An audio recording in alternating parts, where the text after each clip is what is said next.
I had no choice but to move my indie game into Unreal Engine 5. Do it. But why did I have to do that, you're asking? Well, the main reason is because I want to use a new animation system they've introduced, which makes my life so much easier, and it is a must for my project. Let's take a step back and let me explain. In my last video, I finished the grabbing and throwing logic. It's not great, but I was sort of happy with my initial result, and so I got excited and decided to import the main character of the game that I was recreating. After googling a bit, I found a not so great 3D model, but I still decided to use it. I also found an amazing plugin for Blender, which allows me to rig 3D models to match the Unreal Engine's default mannequin skeleton, meaning all the default animations will just work out of the box. Nice. The auto-rigging is not perfect, so we do end up with some funny results. But the real reason I had to migrate to Unreal Engine 5 is when the player is transforming into another character, but these characters don't have the same skeleton as the default Unreal Engine mannequin, and so it ends up skipping those animations. There is a workaround for that, of course, but I feel like I shouldn't have to do it that way. But before actually solving this issue, I decided to start from a fresh project, as my current one was getting a bit too messy. And with the new project came a better version of the 3D model. Of course, I used Blender again to rig it, and I started copying my components from before. Keep in mind that this was happening during the course of a week, and my brain had started burning a bit.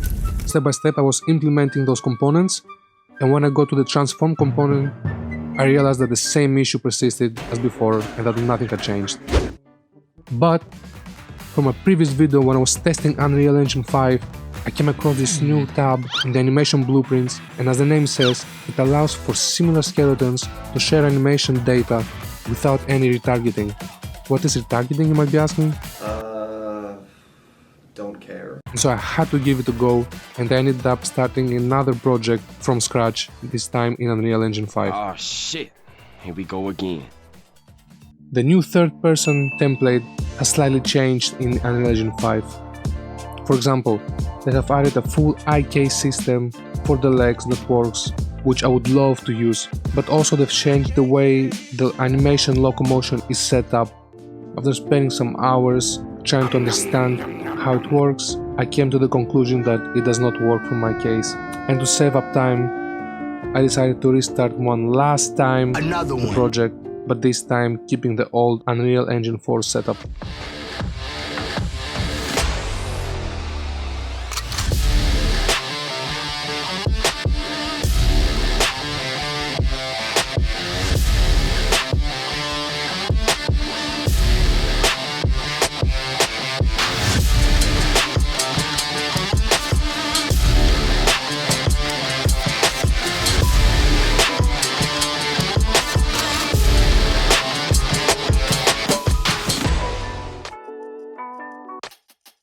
So yeah, after restarting quadrillion times, I finally got some satisfying results.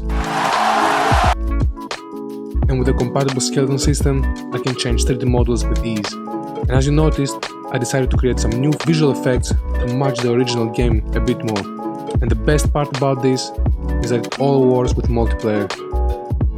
After this long month, I want to relax a day or two to recover, and then I need to continue where I left off because there's so much that needs to be done. So subscribe not to miss the next update, and thank you for watching.